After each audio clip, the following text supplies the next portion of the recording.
So as you saw in the intro, the league was wrapped up with 7 games to spare, and that might lead you to believe that there is nothing on the line for today's episode, but nothing could be further from the truth. If we were to win today, not only would it move us on to 100 points for a season, not bad when there's only 36 games in a campaign in Latvia, but it would also mean that we've gone through the entire campaign undefeated, and I don't remember ever having an invincible season in all my years of playing Football Manager before. Not only that, but we are still competing in the Europa League phase, and we don't have a win in that yet, but I think we might have our best opportunity coming up, so we could secure 3 points in a European League phase as well. Since our last episode, things have been going very well. We've got some notable draws in European competition that we'll get to in a moment. But let's talk you through the league form first of all. We've had 2-0 victories, 5-0 victories, a very important 3-2 win over RFS. And in this game, there was a chance that our undefeated season was going to end. We were 2-0 down going into half-time, managed to battle back in the second half, and a penalty from Call for Cats managed to snag us the victory, one that we deserved on the balance of play. But when we were 2-0 down, I thought that could be our invincible season's done and dusted. We then picked up 1-0 wins, 3-0 wins. We had a little break for a few weeks and then came back with another 3-0, a 5-0, a 3-0, continuing our trend of keeping plenty of clean sheets. In fact, if we show you the full league table, our defence has been quite remarkable. In 35 games, we've only conceded 13 goals. The next best defensive record after that are the 2 clubs that have only conceded 40 goals during the campaign. So that has been incredibly pleasing goal scoring wise. We're not going to get the 100 goals and 100 points, not unless we win 9-0 today. And I don't see that happening. But we have been superb from gun to tape domestically this season. And in Europe, we've also done better than I perhaps anticipated. We got a 0-0 draw away in Germany versus Stuttgart. And if you have a look at the shots on target and the XGs, it was not a very good game, but it was one that we were competitive in. And in our next game, as we went out to Belgrade to face Red Star, again, we managed to pick up a positive result. If anything, we were unlucky not to win this game. Our opponents only had 2 shots the entire match. They scored very early on through one of them. We replied in the second half through Diani, and we should have added a second, possibly even a third, and picked up our first win on that evening. We could have made it 3 draws in the league phase in Europe. In fact, we were very unlucky not to once again. We were taking on Spanish side Basque club, Real Sociedad, and they needed a 92nd minute goal to beat us. They had the much better of the XG, but only 3 shots on target, only 8 during the entire game. And if we could have just clung on, that would have made it 3 draws on the bounce. As it was, we lost. And then in our most recent game against the Danes from Nordsjælland, well, we were shown up a little bit. We went out to Denmark and we got taught a bit of a footballing lesson in the first half. They scored in the 26th and the 32nd and the 39th minute. And by half-time, the game was absolutely done. But I did make a controversial call in this game, and that was to play our reserve players in this European tie so that the squad would be fresh for our league games as I went for that undefeated season. Maybe that's a bit of a vanity project, and I should have prioritised Europe. I don't think I've ever been through a campaign undefeated before, and I like the idea of it. So we're going to try and secure that little achievement in our first game in today's episode. Now, when it comes to European qualification, well, I think that's probably gone. We're down in 32nd place behind you-know-who in this league phase. But we've also got a little bit of a job update for you as well. And there is a country that we will now certainly not be going to. Because last season in the Europa Conference League, one of the nations that we have loaded, having never produced a European finalist before, produced a European finalist. So our list of possible destinations is starting to shorten. Last season, Bodø Glimt were runners-up to Eintracht Frankfurt in the Conference League, meaning that we cannot apply for jobs in Norway any longer because they've already done the job that we were setting out to do. So Norway is struck off the list. It also raises questions about whether there might be other nations that are out of the running by the time we get there. Brøndby are top of their Conference League group and in the past have reached a Europa Conference League semi-final. FC Copenhagen also look like they are going to qualify, and Hajduk Split are second in the league phase of the Conference League. So there's a whole host of nations there that, if we're not quick, might also disappear from our list of possible places that we can go and manage in. And it does just make us pause and consider whether we might be about to take a job in a nation that by the time we get there and start building up our club, another team from that country goes and reaches a European final before us. But we shall worry about jobs once we've concluded our time with Riga. We have got a league to try and finish first of all. We're going to put our strongest team, or at least what I see as our strongest team, out in today's game. Matrovic has played in goal all season.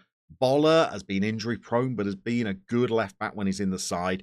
Katz and Pedro Enrique have been very solid. Neither Fyodorovs or Robinson have had a great campaign at right back. We're going with Fyodorovs because they are homegrown. Oselins is going to be at the base of the midfield with Mustafic and Dumbledore, our normal first choice midfield three.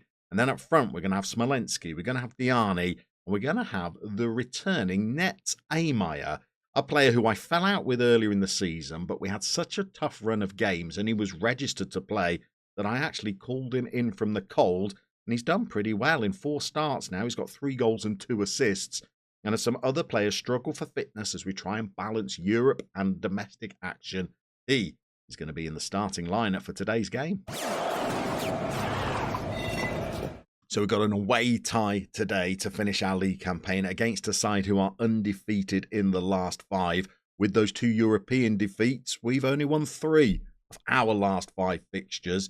But the ones that lost most recently to Nordsjælland weren't the team that are going to be competing this afternoon, as I was making squad rotations. So hopefully morale should be good and our players will go out there and finish the league season in style. We are in our light blue shirts, our away kit for this afternoon's game. And early Dumbledore tries to spread a pass. It's cut out in the midfield, but we manage to regain possession. Bowler raids down the left flank, takes on a man, sends a ball into the box. And with less than 4 minutes played, Diani settles the nerves and gets us into the lead.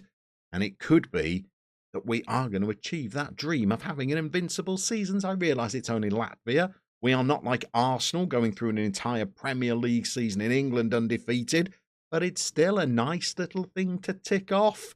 And when you've got 2 league trophies in the cabinet already, plus that cup win, I think, considering we've only really been in Latvia for 18 months, it's not a bad CV to leave with. But here come our rivals, trying to make an impression on the game themselves, and they've got in behind our defence, and they have equalised pretty early on in the game as well, less than 10 gone, and we're back to 1-1. Of course, a draw would be enough for us to go the entire season undefeated, but it would not be enough to get us to 100 points for the campaign, and that's another little milestone I would like to complete. Matrovic dives early, the ball seems to go either through his hands or over him, and now we've got to try and find another goal. Our chances seem to have been the better ones, but we've not had many of them. But we've picked up the ball with Ameyer in midfield, and now Dumbledore is on the ball, bringing us forward. Smolensky crosses the halfway line, and then just walks into an opponent and gives the ball away. And now Enin brings our opponents into our half of the field. And maybe this is not going to be a highlight for us at all, as they've got space down the right once more. It's Bowler who's chasing back, but unable to get there. And we now find ourselves 2-1 down in this game. And we have got work to do if we are going to reach 100 points. We've got work to do if we're even going to salvage a draw and go undefeated for the entire season. How very Football Manager it would be if we lose the final game of the campaign to spoil our unbeaten season. We are going to have to give them the mother of all team talks, I think. Smolensky seems to have picked up a knock, although he's going to stay on the pitch until at least half-time. We're going to shout demand more to see if we can equalise before the break. We've only had 5 shots in the entire game. We've not played very well at all. So Obafemi has come on the right wing for Smolenski. Maybe his pace might be able to create a chance for us, although in the first 10 minutes of the second half, I don't think we've done a thing. We'll demand more again. We've now got a highlight. It's not for us. We could find ourselves 3-1 down with a real rescue mission. But Dumbledore battles on in the midfield, as we've seen him do before. Fyodorov breaks forward with the ball. Here is Obafemi. Dumbledore gets the ball on the edge of the 6-yard box. He's snuffed out rather than missing his effort, I think, and it goes harmlessly through to the keeper. We have another chance before we make some changes. Bowler is on the throws. He gives it to Amaya. Mustafic is on the edge of the box, then checks back. Now we've got the ball in the area. Again, we check back, and the ball finally finds its way to Obafemi. Amaya, I think, got the assist, and he rifles it home, probably announcing to everybody that will listen that he should have started the game and I left him on the bench. But at least we've now got 20 minutes to try and find that winner. And we're really going to go for it as well as I introduce a couple of subs. We've got a little over 10 minutes to try and find that winning goal. Amaya has a free kick that their presumably Norwegian goalkeeper tips over the bar. He now goes to the corner spot. He's going to send in a ball that we could head home. Then we could perhaps try and start to relax a little bit. He's got the ball back. I think he's forced another corner. We're huffing, we're puffing. We're not scoring another goal, though. We've gone up to an attacking mentality. We've even changed the shape of the team to introduce an attacking midfielder. And now we've worked the ball to Obafemi out on the right. Can he deliver into the box? Well, he can. It reaches the box. But the deflection means that it was a poor effort. Diani scores. I thought that was a million miles offside, but apparently no flag has gone up. I thought he was stood an absolute country mile offside, but it's the retreating player that played the poor ball out of the box that's actually played him on. He runs away doing the funky chicken, and quickly we need to pause the game because I've got an attack mentality on and I've pushed everybody up the field. So with any luck, that will be enough to secure us the victory, but we're not home and hosed yet. They've had an effort from distance. I thought Matrovic had saved it. I think it actually came off the crossbar. We've got the far superior XG, but this has not been a comfortable afternoon's work at all. But we've managed to sneak home, and we have gone an entire season unbeaten, but now we've got to try and pick up a win in the Europa League.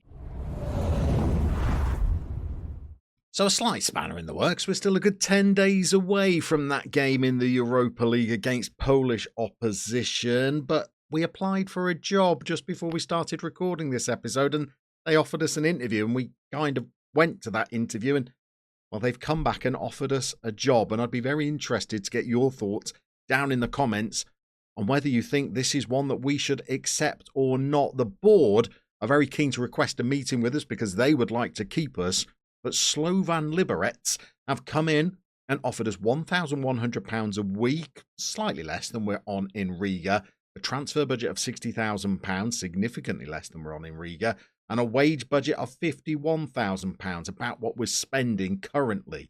Now, this is a step up in terms of star ratings of clubs. They have got a rating of 3 stars, whereas Riga are just 2. That does match us as a manager now. We are a 3-star coach, still studying for that Continental A licence, but it's the chance to get into the Czech Republic that is particularly appealing to me. They've sacked their manager because they are in the midst of a bit of a relegation battle, not a position we've really been in before in our time in the Quest, but certainly not something I'm a stranger to in Football Manager. I think we could probably guide them to safety this season, and it could be that Liberec are a club that are big enough for us to build and take to that European final. It would take us several seasons, I think, but they are 3-time winners of the Czech title all this century, 2002, 2006, 2012, and they are twice winners of the Cup.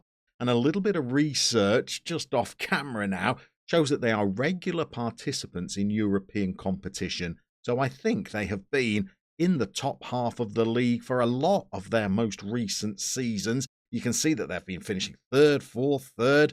They won the league that season. Even since we started the Quest, they finished 5th, 11th, 12th and 12th last season. And I think this could be a side that are big enough that we might be able to challenge the big two Prague clubs with. They are 3.5-star reputation sides. That doesn't feel like an insurmountable gap to try and bridge. And if we could become champions of Czechia and then regularly compete in European competition and build those finances, bring a stronger caliber of player into the squad, I think from my time with Riga and those draws with clubs like Stuttgart and Red Star Belgrade, it's taught me that you can compete as long as you've got a little bit of a budget, and all we would need is European qualification to swell the finances, and you never know, Slovan Liberec could be the club. So I guess I'm going to have to go away and have a little bit of a think about whether we turn this down, whether we delay it, or whether we jump in with 2 feet and we start our next episode in the midst of a heated relegation battle with Slovan.